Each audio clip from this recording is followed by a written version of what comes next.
Brentwood may prohibit it because I was in the softball league there.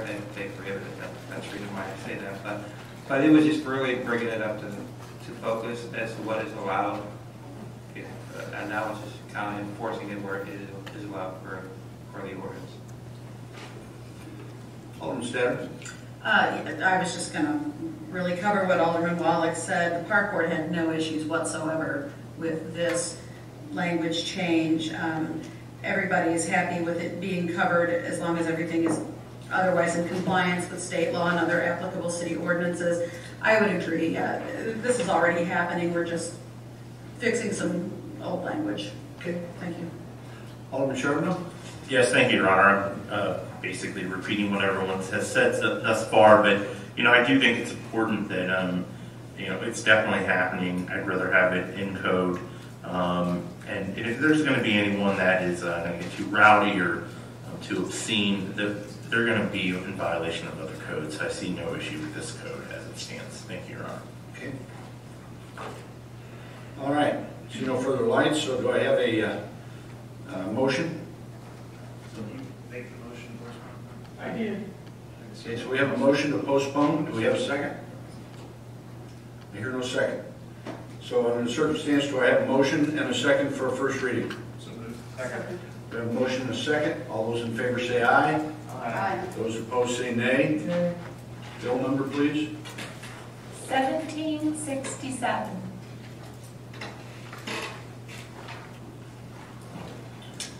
Okay.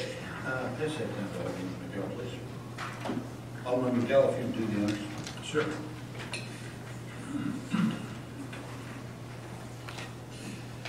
Bill number 1767, introduced by Alderman Miguel. An ordinance to amend Chapter 17 of the Municipal Code of the City of Crestwood to revise Section 17-5 relating to intoxicating beverages. Roll call, please. Alderman Breeding. Yes. Alderman McGow. Yes. Alderman Anderson. No. Alderman Charbonneau. Yes. Alderman Wallach. Yes. Alderman Maybe. Yes. Alderman Kennedy. Yes. Alderman Statter. Yes.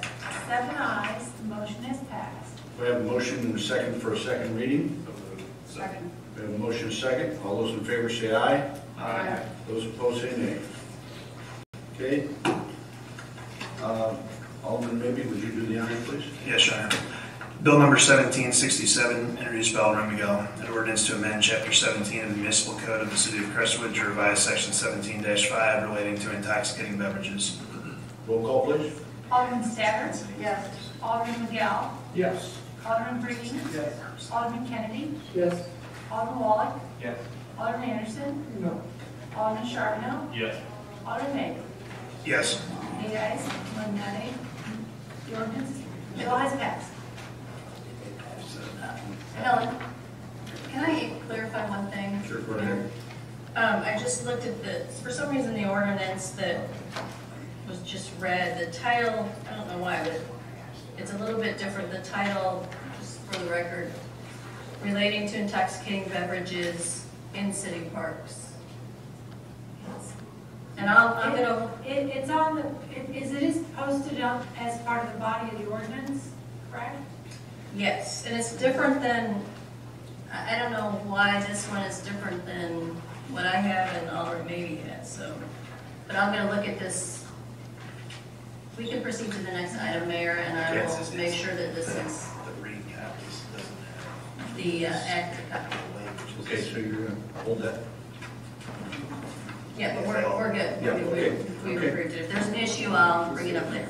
Okay. All right, the next one was Alderman Statter, and she pulled the ordinance amending Article 3 of Chapter 24 of the Municipal Code of the City of Crestwood, Missouri to revise certain sections relating to right-of-way usage by utilities and telecommunications providers.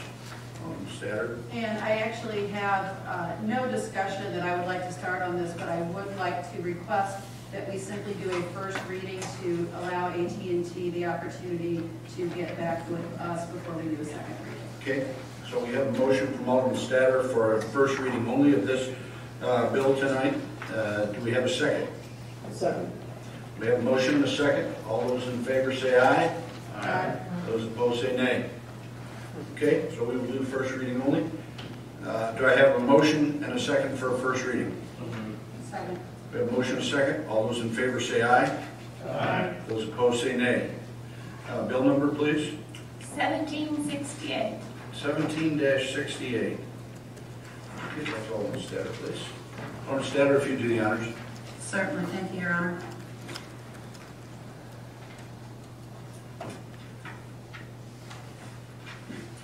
Bill number 17-68, introduced by Alderman Statter, an ordinance amending Article 3 of Chapter 24 of the Municipal Code of the City of Crestwood, Missouri, to revise certain sections relating to right-of-way usage by utilities and telecommunications providers. Roll call, please. Alderman McGill, Yes. Alderman Wallach, Yes. Alderman Kennedy, Yes. Alderman Charbonneau, Yes. Alderman Mabee, Yes. Alderman Breeding, Yes. Alderman Anderson, Yeah. Alderman Statter. Yes. 8 ayes, that motion is passed. Okay. We will now move on to the second item, Alderman Statter. That's the ordinance amending Chapter 7.5 of the Municipal Code. Same request, please, that we do a first reading only this evening. Okay, so we have a motion for a first reading. Do I have a second? Second. We have a motion and a second for a first reading only of this bill. All those in favor say aye. Aye. Those opposed say nay. Do I have a motion and a second for a first reading? Second. We have a motion and a second. All those in favor say aye. Aye. Those opposed say nay. Bill number, please. 1769. Give that to Alderman Charbonneau, please. Alderman Charbonneau, if you do the honors when you're ready. Yes, Your Honor. Bill number 17-69, introduced by Alderman Charbonneau, an ordinance amending Chapter 7.5 of the Municipal Code of the City of Crestwood, Missouri, to add new sections relating to regulations for video service providers. Roll call, please. Alderman Mabee, Yes. Alderman Breeding, Yes. Alderman Anderson, Yes. Alderman Charbonneau, Yes. Alderman McGill, Yes. Alderman Wallach, Yes. Alderman Kennedy, Yes. Alderman Statter. Yes. 8 ayes, that motion is passed. Okay. Thank you. All right. We'll then move on to the next item of business on the agenda, which is new business. The first item is an ordinance amending Chapter 2, Article 5 of the Municipal Code of the City of Crestwood, Missouri, to enact a new section establishing a tuition reimbursement program for employees of the city. Do we have any comments on this? Alderman Charbonneau. Yes, thank you, Your Honor. I just want to start off by saying I appreciate the city staff working to put this together. I think it is always a great idea to try to improve your current employees, especially improving them on the job training. This is training that will help with them with their careers in the city of Crestwood. It will help them advance in their careers and also provide educational opportunities for them. I think it's a good idea to put this in place. Many businesses have this in place. It does nothing but improve the quality of your staff, but more importantly, improve their quality of life. And I think that's something to keep in mind. I also think that this isn't something that we're just throwing out money to. There are requirements that the individual has to meet, and I do appreciate the city staff. I know we have discussed some of these requirements, and I do thank them for putting those into the measure. Overall, I think this is a great item, and I think it shows that we truly appreciate our staff and that we want to see them grow here in the city of Crestwood. Thank you, Your Honor. Thank you. Alderman Anderson. Thank you, Your Honor. I would echo Alderman Charbonneau's comments regarding this proposed ordinance. In terms of the implementation of it, I know the ordinance gives the authority to the city administrator to establish the reimbursement policy. I would urge that in terms of the reimbursement policy, the eligibility that there be strong consideration given to making it such that the reimbursement would be for not-for-profit accredited colleges or universities. I think there just seems to be widespread abuse with respect to some of these institutions, and I know you would do your best to make sure that it's functional and is really going to be a value to them in their career in the city and so forth. But I would hope that we could steer that for not-for-profit colleges and universities. Thank you. As a point of information, you're talking about the policy. I am. Okay. Thank you, Alderman Anderson. Alderman Wallach. Yeah, thank you. Again, I echo the other Alderman in regards to support. A couple of questions in regards to the implementation. Is this a program that should be approved by the Civil Service Board? And the other thing too, in regards to implementation, to put things off your plate, do you think it might be better served by the Civil Service Board to monitor this and approve the reimbursement? I'll defer to the city attorney to correct me if I'm wrong, but since this does not touch the civil service rules, it does not need to go to the Civil Service Board for approval. In terms of administering it, I think it would be unusual to have an appointed board of the city charged with administration of a program, especially one that at times could require some, I guess, some immediate response. Let's say, I think for traditional college programs, yeah, it's going to be well planned out. You're going to know a month in advance, oh, I'm signed up for courses in January, but many of our firefighters are likely going to be pursuing, Associates of Fire Science degrees, am I right, Chief Voluntary? Through the community college. And some of those are even online. And even though they're accredited, that could mean we need to approve it, in a week in order for them to be able to sign up. It could be a drop of the hat, and it's just not possible for the Civil Service Board to be that responsive. As I'm sure you're all aware, it's 3 attorneys, and trying to schedule them is rather difficult. And I know it's first come, first serve. Is that first come, first serve with regards to the applicant? Because when they ask for reimbursement, that's going to be after the course. So I'm assuming the first come, first serve when the applicant files it, but they may have not yet taken their examination or got a final grade. Correct. We're going to establish a rubric for sort of opening day if this is officially approved. I'm not anticipating that we're going to receive a glut of applications, but just in case, we'll come up with a system for determining who is first and how.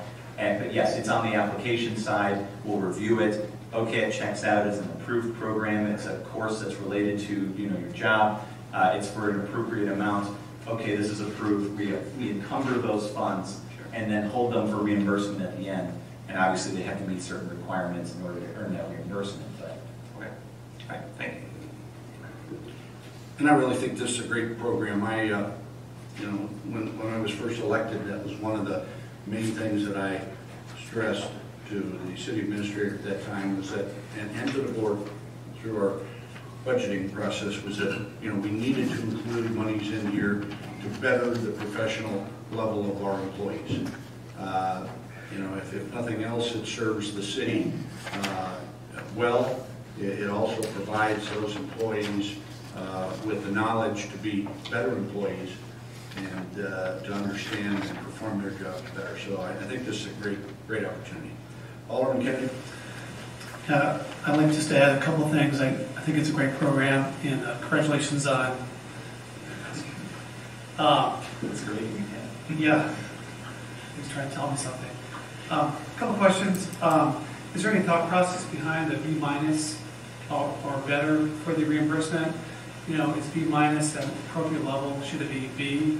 I'm not too thrilled if my children come home with a B-, but maybe that's, appropriate, I don't know. Is there a thought process behind that? The old adage, if I go C's, get degrees. But in some of my conversations with various aldermen in, I guess, designing this policy and developing it, B- was kind of what came up as what everyone sort of felt was appropriate. I'll tell you, in reviewing the other policies, C was probably the most commonly accepted grade for reimbursement. I've seen some other cities that would, what am I looking for, would give it in a gradual fashion. So if you got an A, it was 100%. If you got a B range, it was 90%. If you got a C range, it was 70% or something like that. That's another way to nuance it. I just thought that sounded too complicated. So we ended up with B-. Aren't a lot of the colleges now giving pass or fail? Sure. Medical school. I mean, they're not, as far as I know, there are a lot of colleges that are doing that. They're not, you either pass a course or you don't pass a course. There's no A, B, C. That was kind of the elementary way when you were in high school, grade school. But I think when kids got to college, these colleges started using the pass-fail. The other question, on the reimbursement of books, that's excluded, is there a reason for that? Just that was what was commonly seen. It can be one of those, depending on the course, where the cost of the books could really throw the employee well over the reimbursement threshold. And obviously then you've got, we tried to balance the reimbursement per employee amount so that we could address a good number of employees without having the program be extraordinarily high in cost. So excluding books allowed us to strike the balance of having more employees, but obviously, yeah, they would be required to pay for books and things. Another point on the grade reimbursement is we did not want a high standard of reimbursement, at least an unreasonably high standard of grade in order to receive reimbursement to serve as a deterrent to applying. It is a fact that, as you heard tonight, many of our employees work nights, work long shifts, obviously you have family lives, your own things going on. You'd love to say everyone's going to be the perfect student, work really hard, put in the time to get straight A's, but the fact is sometimes you just got done working a month of nights and you were sleeping during the day and you're just trying to get by in your courses. I think a B- is a reasonable compromise to accommodate that. Thank you. Alderman Miguel? Thank you, Your Honor. I agree pretty much with what's been said before. I agree with Alderman Anderson that reimbursement, this should not apply to not-for-profit schools. I'm sorry, should not apply to for-profit schools. And just for the record, I agree. Okay. In fact, I would go a little bit further and suggest that the accredited colleges or the colleges or universities that will be reimbursed, that they be listed, unless you're looking to include online learning. Is that in the picture? I would probably prepare a list of commonly used or recommended, but in the interest of being flexible and open-minded, and bear in mind, every single one, because we're not going to get an extraordinary number, every single one of these is going to come across my desk for review, and it's not an extraordinary burden. In the interest of being flexible, I'd like to leave it open-ended, because you just never know who might start offering, say, a self-taught online course, and as long as it's accredited and generally accepted in the profession, I'd be likely to approve that. I'm certainly not considering that every single person's got to have, going to a class, traditional classroom experience. I expect that to be normal, but I'm not willing to mandate it. I'm dubious about online learning. I guess that's where I'm coming from. I've seen some good stuff and I've seen some pretty bad stuff. If you don't list the acceptable for reimbursement, if you don't have a list, you very well may get caught up in an argument. I want to go here, or I want to go there, I want to go online. This is accredited by someone you never heard of before. So I would like to avoid arguments about accreditation. The only way I think I can the only thing I can think of to come up with that is just by listing them. Because I think we're talking about the local colleges and universities. So it should be pretty easy to come up with that list. And I don't have problems with Jefferson County Junior College or something like that. That's still, to me, that's still local. I just would like to avoid the argument as far as what is acceptable and what is not or acceptable as far as where you're going. And then that's my main point. The online learning, I guess I would be okay with that if that's one of the listed colleges or universities. And the one that comes to mind is I think they're quite big into online is Webster. I think they're pretty big online. I've seen advertising for Umsel now. So Okay. I thought you were trying to avoid, like, Phoenix University. And Yes, those well, I am. That's, Yeah, that's well, part of we the give full ourselves the problem. out by saying here that they continue their education at an approved learning institution. So that gives us the ability to put together a list, and we can provide that list to them when they come and say, hey, I'm going to apply for tuition reimbursement, I'm going to this school, and Chris can say, that's not acceptable. You know, it has to be one of these. You can give them a copy of the list. yeah, I suppose the way I'd approach it is develop that list, and then I'd leave it to the department heads to bring it to my attention, saying, hey, being proactive about it, there's something new out there, let's consider adding this. And then we look at it and have a conversation. Okay. That's probably the best way to approach it. The other item which has been somewhat touched on is the sharing. I'd like to see the student have some skin in the game. Books, parking. I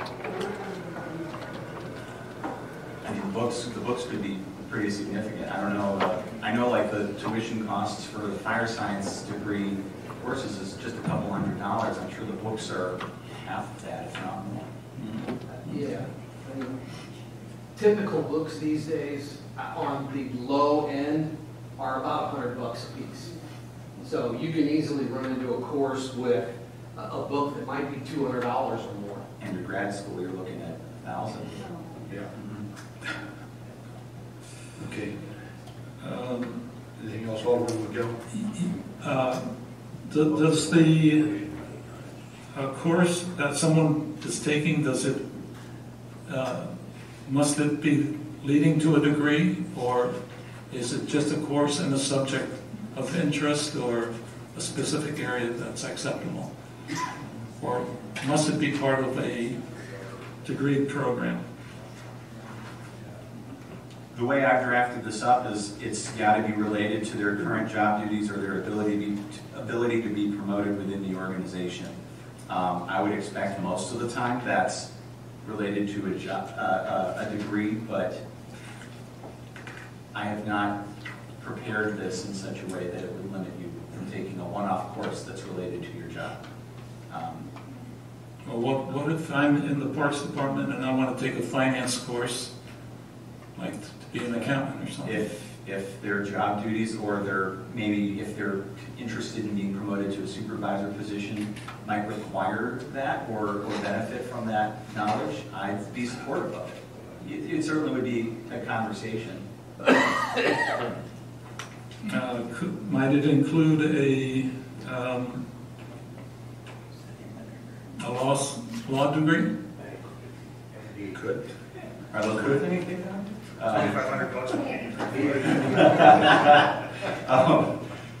I would see why not. Okay. Chief Oliveri raised his hand. I don't know if he has something to add to this. Thank you. Just to provide a little bit of information about attempting to put together an acceptable schools list. In the state of Missouri, there are only a couple of community colleges that offer an associate degree in any fire science related field. And that is the St. Louis Community College does, but they only offer the courses at the Florissant Valley campus. And they do not offer anything online. So in order for the firefighters to pursue a degree in any of the fire science fields, whether associates or bachelor's degree, they're forced to go outside or not locally. To my knowledge, there are no bachelor's degree programs in any fire science field offered in the state of Missouri. So the problem that lies in then, we know we're going to have to allow them, to go outside of the area. And I can tell you off the top of my head, I can think of probably 10 different schools that are not only accredited colleges or accredited universities, but are also affiliated through the National Fire Academy for a dual credit. So just in my department alone, trying to come up with a list is going to be somewhat problematic. Either that or it's going to have to be such a large list that, it defeats the purpose of making up the list. And I think in those cases, I think it's going to be up to me to take the request first, then forward it to the city administrator, provide him with enough information that he can make a, not only a fair decision, but an appropriate decision. Okay. If there isn't a program in the area, how does one get there? Online. Okay. All right, that's all I have, Your Honor. Thank you. Okay. Alderman Statter? Just very briefly, I wanted to voice my support of this as written, although I see you're already in alignment with it being a not-profit organization. And for the record, I am fine with online learning. There are outstanding opportunities for online learning available. As a matter of fact, while I got my associate and my bachelor's in a traditional classroom, my master's was an online program through University of Illinois Springfield, and I found that to be an excellent program. So I'd be very comfortable with online at your discretion. Thank you. Okay. All right, see no further lights. Do I have a motion and a second for a first reading? So moved. Sorry. We have a motion and a second. All those in favor say aye. Aye. Those opposed say nay. Bill number? 1770. 1770, and who made the motion in the second? I'm sorry. I made the motion, Alderman second. Thank you. 1770. Correct. Okay. Alderman Sharp, he sponsored it, so he knew to read it the first time. We'll pass it, give it to Mary. Alderman Statter. Bill number 17-70, introduced by Alderman Statter, an ordinance amending Chapter 2, Article 5 of the Municipal Code of the City of Crestwood, Missouri, to enact a new section establishing a tuition reimbursement program for employees of the city. Roll call. Alderman Kennedy? Yes. Alderman Charbonneau? Yes. Alderman Anderson? Yes. Alderman Wallach? Yes. Alderman Beatty? Yes. Alderman Statter? Yes. Alderman McGell? Yes. Alderman Breeding? Yes. 8 ayes, the motion has passed. Okay, do I have a motion and a second for a second reading? So moved. Second. We have a motion and a second. All those in favor say aye. Aye. Those opposed say nay.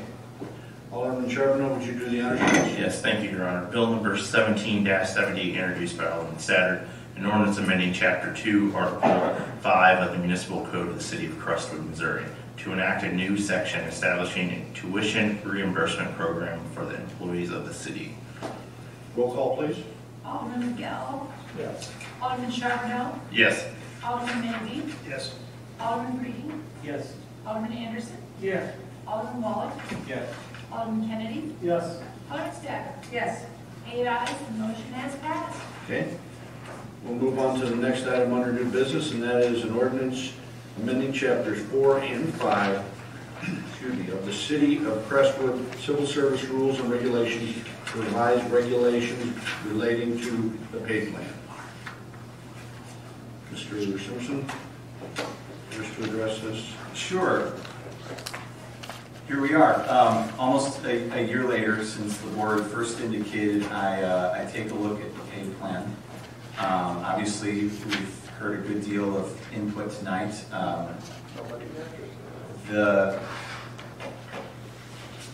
I'm almost struggling with where to start. I think I'll start at the beginning. When I started in 2016, just a few days after this pay plan was implemented, Janet Gravani, our Human Resources Officer, was in my office within 1 week saying, we've got issues with the pay plan. And I attempted to summarize what I observed over the following year in my memorandum, shortcomings with the current pay plan. First off, it's got to be understandable. And the current pay plan, you flip through the civil service rules and you read it, and it's pretty wordy. It's kind of confusingly written. It's rather long for what it is. And frankly, I believe that a concept of good governance is that laws should be, whenever possible, understandable by your average person. And our current pay plan is not. One of the main issues is number 2 in my shortcomings, which was the 2-year waiting period at step F and above. We have, what was explained to me in developing the current pay plan is that our starting salaries would lag the market, but offer aggressive increases to get people caught up with the market over 4 or 5 years. And then we get them caught up to the market at step F, and then you hit a hard pause, and it's really hard to move up from step F to G, G to H, H to I to J. That was unpopular. So you take people, employees, that you're advertising positions below the market rate, theoretically attracting not as good talent as you could have attracted with a higher starting salary, and then you're giving them large raises, training them up, getting them on board, and then as soon as they've been here and they're fully trained and a really well-functioning employee, they have a strong incentive to leave. That's a problem. So that was something that I attempted to solve. The current pay plan requires that all employees be hired at a specific step, your A, your B, your C, or your D. A to B is a very small jump, but C to D, D to E, and so on come with 5% increases, and at a $50,000 salary level, that's several $1,000s, and higher it's even more. I might want the flexibility to offer somebody a starting salary at $50,000 or $50,700 or any amount in between. I might not feel that the employee justifies going that full 5% jump up to $52,327. And so I want to have the flexibility in making those hiring offers because times change, the market changes all the time, really, even within a calendar year. Sometimes it seems like you've got tons of candidates and maybe you could be a bit more aggressive in making job offers, and sometimes you don't have many and you really need them, and you might be making a more favorable offer to the employee that you know fits because they're a good person and you don't have many other options. The current pay plan, a grade and step matrix plan, really is difficult to adapt to a changing market for talent because right now our current pay plan puts all employees on one grid. It doesn't identify them by position. You're at grades and steps, and many employees share the same grades. You've got police officers at step 9, and we've got other employees at step 9, and so, or I'm sorry, at grade 9. And so if we wanted to adjust the pay for police officers, because as we've seen, the market is moving for that, it would basically require an across-the-board pay increase for everybody, regardless of whether the market demanded it or not. That kind of inflexibility is cost prohibitive, meaning we have a disincentive to keep our pay up with the market because the cost of doing so with the current pay plan would require us to do a matrix adjustment across the city, which is extraordinarily expensive, as opposed to just targeting the position that needs it when it needs it. And finally, the current pay plan is inequitable. It rewards excellent employees the same as average employees. I like to say all of our employees are outstanding, but the reality is there are gradations between people. Every person is an individual, every person is different, and every person ought to be treated differently. We want to retain and attract the best possible employees we can. And in a situation where we have limited resources, we don't have unlimited resources, it means we aim to do the best we can to keep the best possible employees. And that means rewarding the better ones more. So based on that and based on some of the guidance from the board, that's what led to the development of this pay plan. I still think it's the best policy for this Board of Aldermen based on an objective view of public policy, and that's why I stand by my recommendation. But obviously the board is free to do what they want. Having heard some of the feedback from the community and from some of the employees, just because something is, I believe, objectively right doesn't necessarily mean that it's right for the community. That's all I have to say. Okay. I think the issue here is somewhat of a, I'm going to call it a difference in opinion between the union and the city. And we're not going to negotiate any one of these contracts in public. But, you know, I think the merit plan is a good plan because it does reward those people who apply themselves and go to work. And we all know that in every business, there are those people who outperform some of their peers. And so those people should be provided with the opportunity of the incentive, where the individual who just shows up to work, does his 8 hours and can't wait 5 minutes before the bell to get his bucket and be walking out the door, standing at the door waiting for the bell to ring. You know, I think that that's the type of plan that we need, and I support the city administrator's efforts in that respect. So, having said that, I'll open it up to the board here to make any comments or any revisions that you may wish to discuss. Alderman Statter? Thank you, Your Honor. I think we would be remiss if we didn't take into account the requests that we had this evening, specifically by our employees, to at least reconsider what it is that has them so bothered by this merit-based plan, and possibly reconsider a step plan for our officers. I'm just uncomfortable with being unable to reach an agreement that we can all live with. I'm uncomfortable locking our police into a plan that they are so obviously vehemently opposed to. I'm not saying I think we need to flip-flop on this, but I think we're in a position where we need to discuss it more. I think I think you need to understand what it is that they're looking for. Let's face it, Mary, when the county comes out and right off the top says we're going to give you a 30% pay raise, right away these guys feel like, well, then we should get a 30% pay raise. And that's not what I'm saying at all. That's not what I'm saying at all. We know what we can afford. We know what we can live with.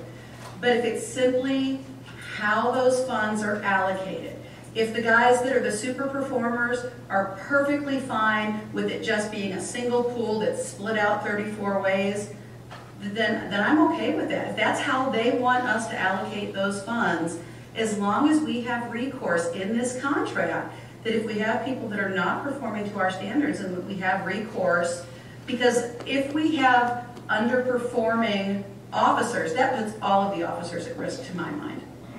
All it takes is one very poorly performing officer to cost us millions and millions in potential lawsuit money. But if these folks are not feeling safe and secure that they will be fairly reviewed, I think we need to listen to their concerns. If we're talking about the same amount of money and it's just about how we're allocating it. Point of order, Alderman Statter. Let's stick to the issue here, which is the pay plan. Okay, fair enough. Again, I think we're getting off now into discussions that should actually be held between the city administrator and our legal counsel, and discussing them here in public is not the proper place to be doing it. That's fine. I think we should not lock the officers into this particular plan. I think the question here, and correct me if I'm wrong, but the question here is, do we feel that this pay scale of dollars is appropriate for our department? Those are the numbers that are being presented to you tonight. Well, they are, but it specifically also says, I mean, let's face it, this is what the board basically recommended. That's why we took it to the civil service board. I understand. But if this is passed as written, it locks them into a merit-based pay plan. That's correct. That's my comment. You can move on to somebody else. Okay. Okay, thank you. Alderman Sharpton, you next. Yes, thank you, Your Honor. I do believe that Alderman maybe was talking about possibly offering an amendment, so I was going to possibly amend his amendment depending on what he does. Why don't you kick it off? Okay, so, but before I know that, I do want to clarify that our current police department is on a step plan, correct? Yes, right now. They're currently on a step plan. Okay, I just wanted to make that clear. So, and we'd be moving to a merit-based system with this, and moving away from the step plan. And another question for the city administrator: we are spending Prop P money, not Prop C, Prop P from the county on police and fire protection, correct? You saw it in my presentation tonight. I just wanted to make sure that my contacts weren't fuzzy. So I did see that. So my biggest concern here, first off, I have a lot of concerns with Prop P, but I want to stay on topic and discuss this pay plan here. But I would like to see a couple changes in the starting and ending salary of the police department. So I would offer an amendment. I'd like to see maybe us round out some of these numbers.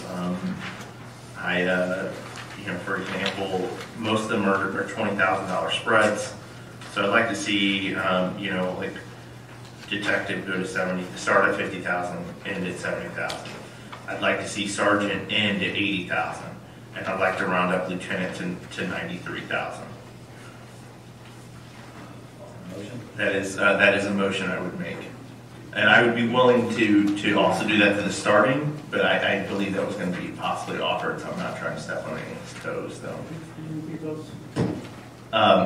Okay, we'll start it. I would like to round out the numbers, so in a round number. So, for example, starting with patrol officer, I would like to see patrol officer and detective start out at 50,000. I would like to see the maximum end at 70,000 for both those positions. I would like police sergeant's maximum to end at 80,000, and I would like the lieutenant position to end at 93,000.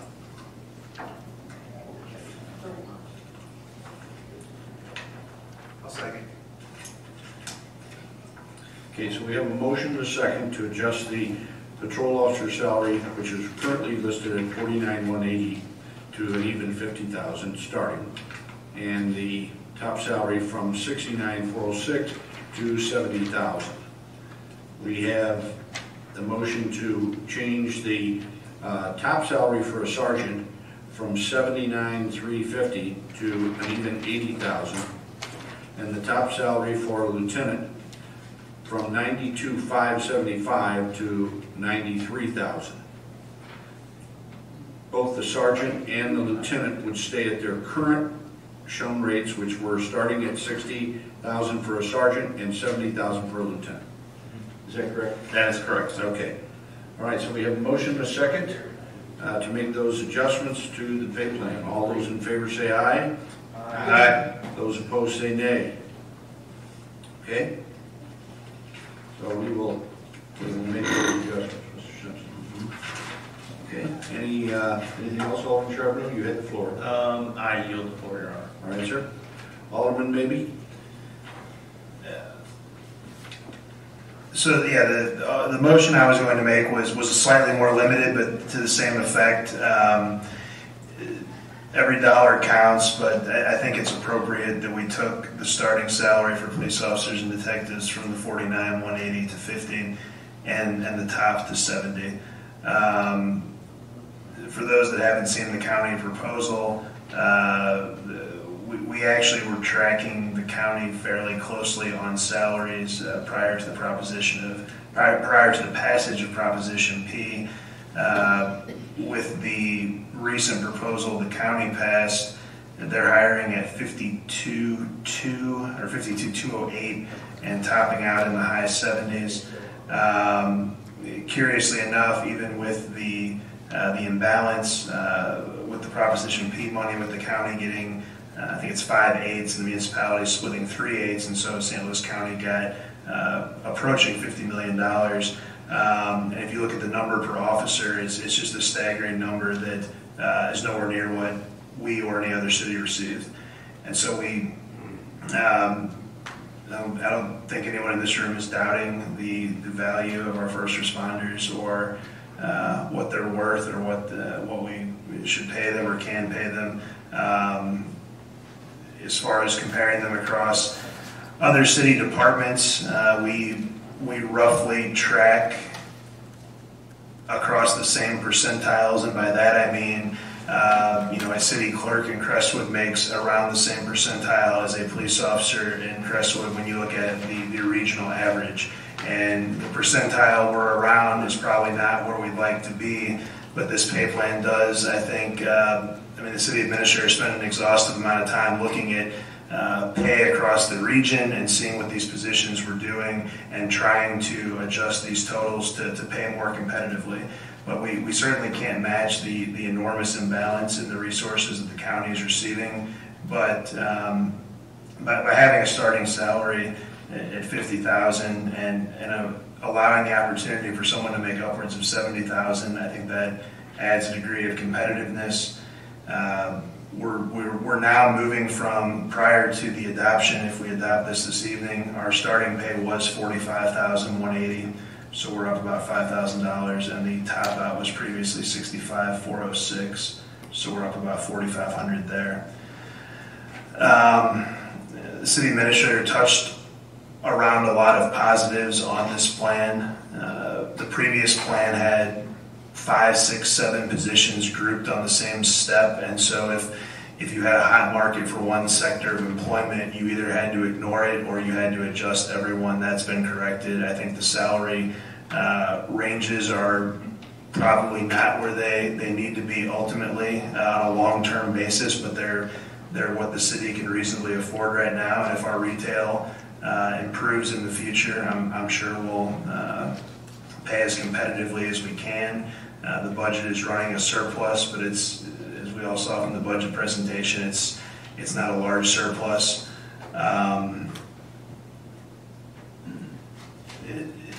The sentiments expressed tonight, I'm sure they're heartfelt. That's a conversation we'll need to have ongoing. This doesn't lock into stone. This isn't into perpetuity. At some point, we'll need to sort out issues with the police officers, with the firefighters. We have a plan that runs for 2 more years. We'll probably start discussions, I imagine, in a year or so with them.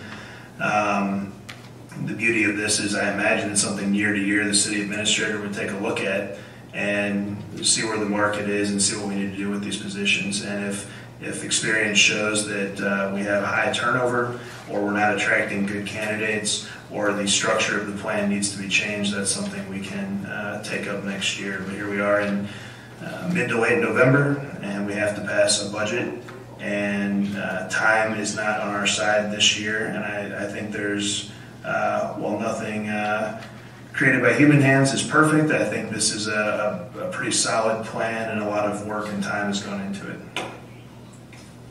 That's all I have. Alderman Anderson? Thank you. I have a question in terms of, will all the employees still receive an evaluation from their department head or someone in administration? Yes. And will that evaluation impact how much money they make for the coming year? That'll be the primary factor. Okay, and so if that evaluation is satisfactory or superior or whatever the classifications are, would you anticipate then that they would be in line for some sort of increase? Provided the board made funds available, yes. So in other words,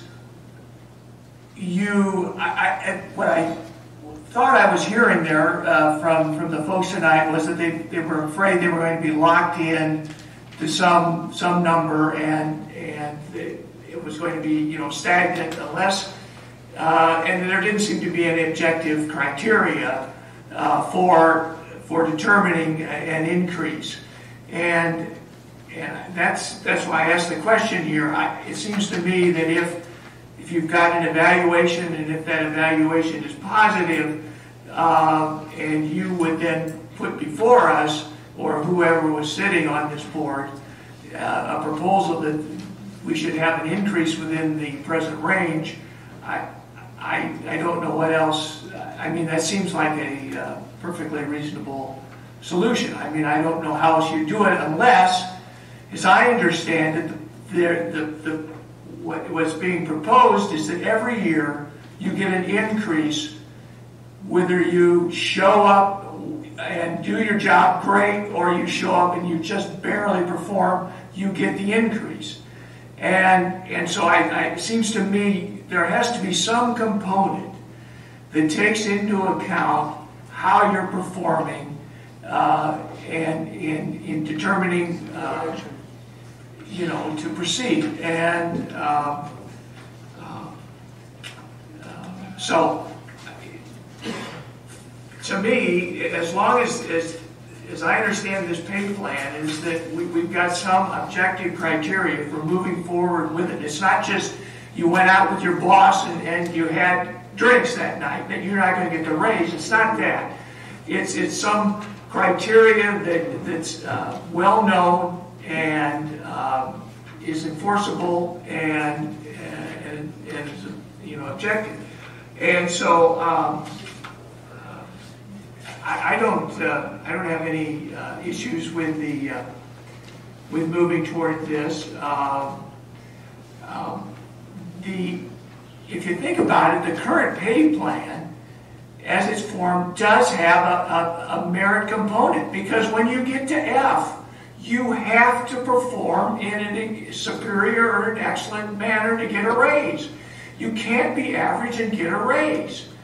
So, I mean, if you like the current pay plan, that's at the heart of it. You've got a merit system right there. And so I think it seems to me you either go to a proposal where you just get a raise because every year passed and you should get a raise, or there's some criteria for an increase. And I think the goal of the existing pay plan was to get people up to a market range. And I think with the increases we've proposed here, and I think we're in that market range. Maybe we're not at the top, but we're in that market range. And I think that the goal would be to have the flexibility to allow us to stay there. And so I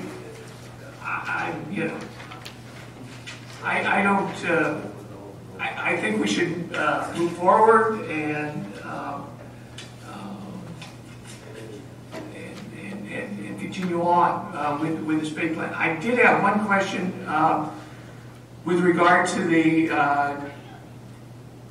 proposal with respect to the starting pay for the detective and the patrol officers. Is that, do we hire, in other words, I know there's a starting salary, but do we as a general policy, don't we try and hire at a level above that? We would, depending on the needs of the city and the applicant, and obviously the budget. Right. Probably first and foremost the budget. But then let's say, as we've kind of seen, we would lose some experienced officers. Well, then you might bump up your willingness to pay. You might advertise the position at some amount higher in order to attract an officer with 7 or 10 years of experience, which in some cases we've been able to do. And so obviously you pay and you replace it, and so you get experience back. Or you say, you know, we're pretty good on that, you know, 5 to 15 years experience level. Let's go and hire someone right at the starting pay that's brand new out of the academy, train them up and get them on board. You obviously want to try and have evenness of experience throughout the entire roster of employees. And so that's just one of the factors aside from the budget that we consider. Right. And maybe I misunderstood in some earlier discussion, but I thought the city, as if it had its druthers, would hire someone that had experience as opposed to someone just out of the academy. It depends, but generally that's kind of been our recent experience because we're looking for people that, you know, have done the job before. So in other words, and this starting salary here reflects just someone out of the academy. That's correct. That would be the minimum. And so what I'm understanding from that is generally the police officer we're going to hire is going to come in even you know, as a starting, is going to be higher than that $50,000.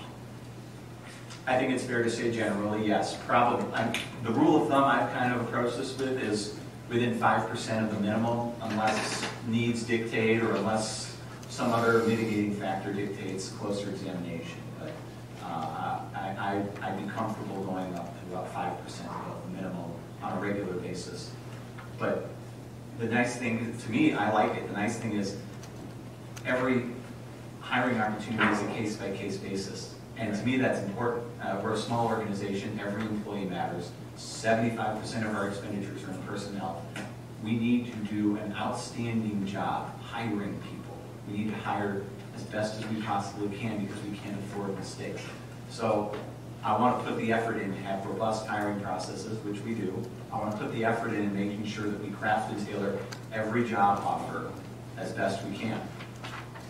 Thank you. And I'll just add to that, Judge, you're not going to retain people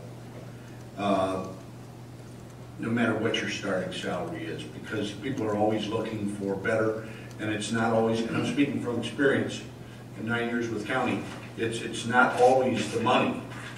There are women out there right now who are telling their husbands, get the heck out of this business. I want you coming home at night. I don't care what kind of money you make. I want you home at night. The kids want you home at night. And so it becomes a factor of, you know, life safety. It is. It's a very trying, it's a very stressful job. And but so is a brain surgeon. You know, every day he walks into the surgery room, you know, he's opening somebody up. There's a chance that they could die. So I mean, the bottom line is you're never going to find people that are going to be totally satisfied with what you're paying them. And I can tell you for a fact, there are several people who have left this department who went into totally different business. 2 that left that went into the restaurant business, and 1 that left who's called and is asked to come back. So, you know, we can't be that bad, or you wouldn't have people wanting to rejoin the department after they'd left. So, again, it's not always just the money, you know. And I think that when you look at the total package, we provide great benefits. We provide a fully funded pension. What is it, St. Louis County, they mentioned, is what, $14 million behind in their pension? Or whatever it was, I may be wrong on the number, but their pension's underfunded by a considerable amount. And, you know, we're not going to put ourselves in that position. So I like this. I like the merit plan better than a step. And a step, you just every year you just move up whether you're performing or not. In a merit plan, you've got to take some initiative. You may want to get a little more education to show that you're interested in bettering yourself. Those are the kinds of people that are going to be good police officers in your community. Not the guy that just, like I said, can't wait till the bell chimes and he can leave. And he's the first guy on the parking lot into his car. So You know, that's the way I see the difference between the two plans. And certainly the unions would love to have, you know, a straight step plan, because then every year everybody moves up and they get their money, extra money. They don't have to do anything for it. So. All right, Alderman Charbonneau, you were next. I see there's other lights on. I was going to move for a first reading if that's okay, but I see another light on. I can hold off. Okay, well, Alderman Maybe was next, so you want to let me go to him? Yeah. All right, Alderman Maybe. Just a confirmation from the city administrator that the classification plan, you're not viewing this as a static document. This is something you would review, annually, every other year, make sure that we're competitive with the market on these positions. I'll go further. There's not a week that goes by that I don't consider where our positions stack up in the market. We get local government briefings every single week from East West Gateway, and I'm always checking the jobs listing to see how we compare. And obviously we do have turnover. I'm always considering where are we at, how appropriate is it, how many applicants, how many good applicants did we get for that open position, and filing that information away to modify something like this. Okay. And It's so going to be updated all the time. that's excellent. And when someone does leave, I mean, I assume we're doing exit interviews and things like that. Correct. Okay. So this isn't like, oh, it's January 1st, I have to take a look at the classification plan. If mid-year you're like, hey, I can't hire a dispatcher because we're too low, you could come to the board and say, hey, we need to raise the minimum by $2,000 or something. Yes, I could do that. Okay. And I'm glad to hear you're doing that. I think it's appropriate to make sure we're as competitive as we can be on the market across every position in the city. But just with the fluidity of, there's still communities that are trying to decide what to pay police officers. I think everyone is reacting in some way to what the county did, and some cities are still trying to decide what they do. So I think that's one that I'm sure you are paying attention to it. But if halfway through next year we take a look at things and we're not as competitive as we think we're being, then we obviously need to reevaluate. Okay. I think it's important to realize too that Prop P money is not going to grow exponentially year to year, and I think that a lot of people are under the feeling that, well, we got $525,000 this year, you give that all to us, and then next year you'll have another $525,000. They forget that $525,000 has got to go to continue to maintain the salaries that they got the year before. So, it's unless we come up with new monies from somewhere, it's going to be difficult for the city administrator to continually increase these pay scales without some additional revenues. So, Alderman Bullock? Yeah, thank you, Your Honor. I do agree with regards to the merit pay plan. One of the reasons why, again, it helps to reward performance employees. We as a community don't want our employees just to come in just for a paycheck. We want to actually have the employees to come in and perform for our community. And again, that merit-based pay plan does that. It rewards the employees, and I think that's what the citizens want. They want us to reward our employees that are performing to our satisfaction, to our community satisfaction. So I'm all approve of the merit-based pay plan. The only question I do have in regards to the ranges, the finance officer's position, again, I got a range of $77,500 to $105,000. I'm looking over the O grade. Again, the O grade, I believe that I'm working off of, again, which is the current plan, has that classification of the 12.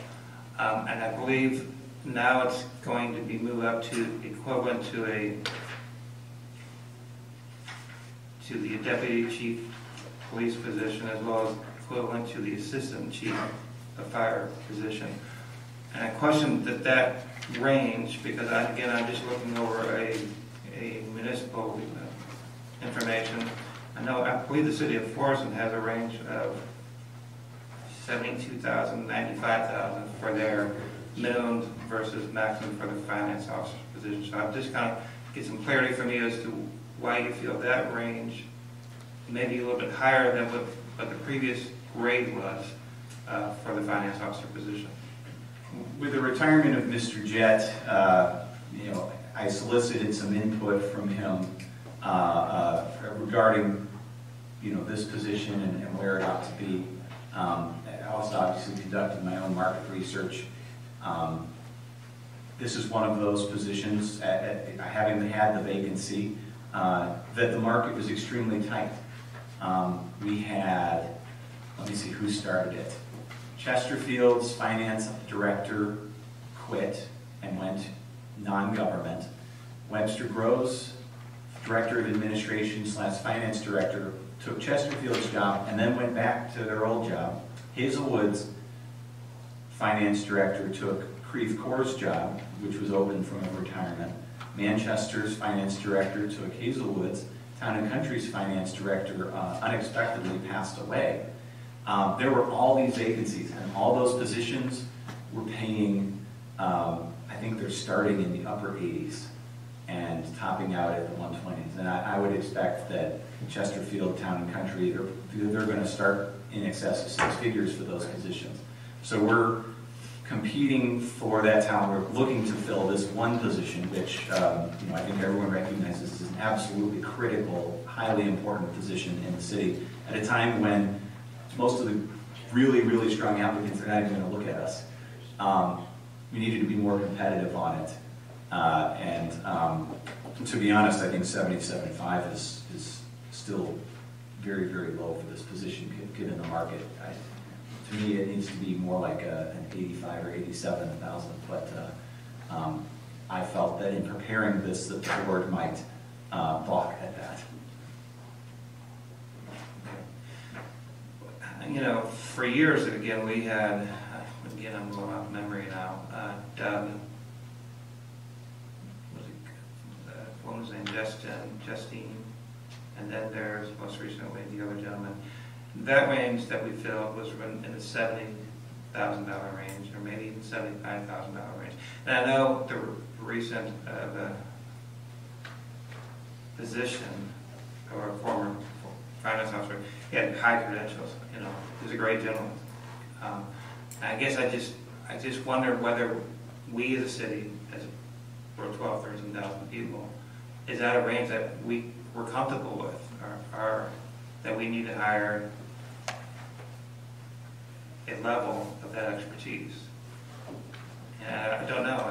Again, we're working with some figures here, again, as we work through the budget. I just want to make sure that we don't go too high in regards to that position.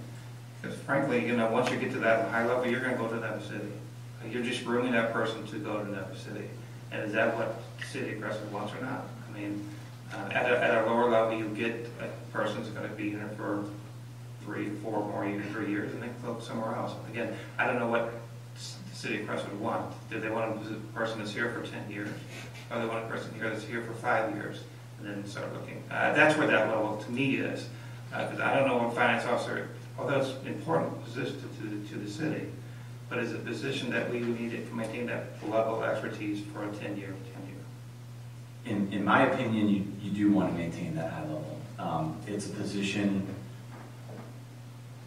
I don't want to offend anyone else here, but almost in my view, it's the most important position in the city because it comes down to the trust the public has in the very basic foundations of your government. Without getting into too much of history, but acknowledging Crestwood's history and where it's come from, I don't want to ever risk going back there. And so that means hiring someone that has had multiple years of experience managing an audit, preferably in the industry that we are in, which is fairly unique.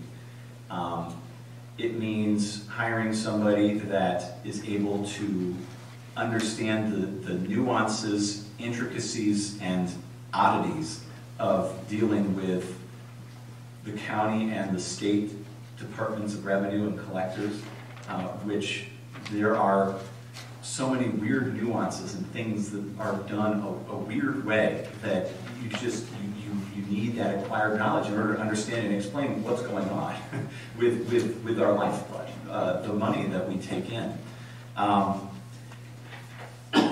Even though this board hasn't gone the direction of bond issuances or anything along those lines. I would like somebody that could speak credibly on that topic and help guide the board through that decision if we ever decided to go there, acknowledging that our capital and projects backlog is significant, but we do have a solid revenue base and a solid amount of savings that you could at least consider that realistically, whereas a year ago it wasn't even an option. It's an option for you now. And I'd like someone that could speak about that if we needed to. And then you need someone with a solid grasp of internal controls who can look at, how we handle money and how money flows through the city and know, because of their expertise, this is the right way to do things and this is the wrong way to do things and here's why, and then actually get it done. There are so many specialized skill sets that the thing is, people coming out of accounting school with a bachelor's degree are going into the private sector. They're not really looking at municipal government, and so therefore we have to compete with the other big fish for a position like this, and that means stepping up. All right, no more questions. I'll give the floor. Mr. Mayor. Yeah, just a second.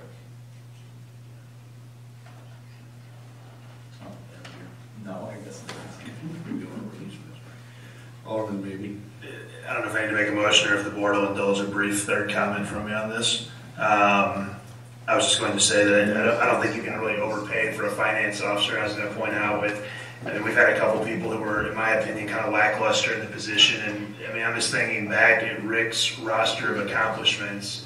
I mean, let's picture the difference. I mean, Rick was making, a little more than 75, obviously, but I mean, he, through his leadership of switching banks, saved the city 10, 20 grand in bank fees, and then through his investment program netted us, 30, 40, 50 grand. And I mean, he really paid for himself just through the financial improvements he made, not to mention, not the short shift Chris at all. Now, obviously, Chris worked with Rick, but we won a budget award, clean audits the whole time he was here.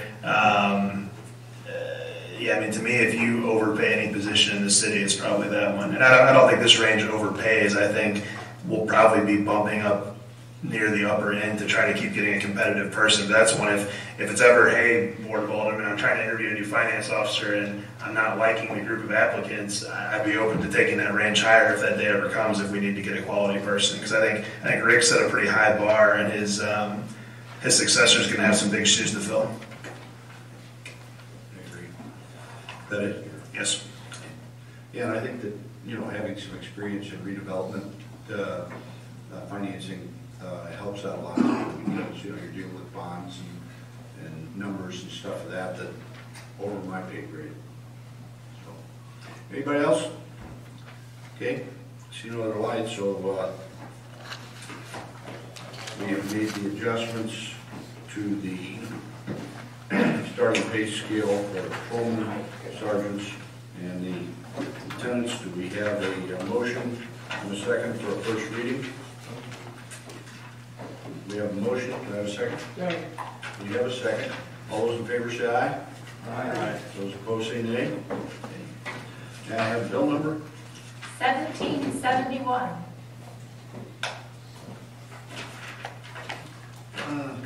Let's take on Alderman Kennedy, please. Alderman Kennedy, if you do the honors. Hopefully you won't rain it down. Well, his light's on. It's not buzzing right now. There it goes. Bill number 1771, introduced by Alderman Kennedy, an ordinance amending chapters 4 and 5 of the City of Crestwood Civil Service Rules and Regulations to revise regulations relating to the pay plan. Roll call. Alderman Wallach, Yes. Alderman Kennedy, Yes. Alderman Breeding, Yes. Alderman Magley, Yes. Alderman Statter, Alderman Anderson, Yes. Alderman Charbonneau, Yes. Alderman Miguel. Yes. 7 ayes, 1 nay, motion is passed. We have a motion and a second for a second reading. So moved. Second. We have a motion and a second. All those in favor say aye. Aye. Those opposed say nay. Alderman Anderson? Thank you, Your Honor. Read the Bill, order, please. Bill number 17-71, introduced by Alderman Kennedy, an ordinance amending chapters 4 and 5 of the City of Crestwood Civil Service Rules and Regulations to revise regulations relating to the paved land. Roll call? Alderman Charbonneau? Yes. Alderman Levy? Yes. Alderman Statter? No. Alderman Anderson? Yes. Alderman Wallach? Yes. Alderman Miguel? Yes. Alderman Green? Yes. Alderman Kennedy? Yes. 7 ayes, 1 nay, the motion has passed. Okay. That concludes the items on the agenda. Would the city clerk please read the closed meeting notice? The Board of Aldermen is scheduled to meet this evening in closed session immediately following this meeting in order to discuss matters in accordance with Missouri Revised State Statutes 610.021, 3, and 13. In order to adjourn to closed session, there needs to be a motion, a second, and a roll call. We have a motion So and a second. We have a motion and a second to adjourn to a closed session. Roll call, please. Alderman Reed. Yes. Alderman Wallach. Yes. Alderman Statter. Yes. Alderman Sherman. Yes. Alderman Navy. Yes. Alderman Miguel. Yes. Alderman Anderson. Yes. Alderman Kennedy. Yes. Motion is passed. You are adjourned. Thank you.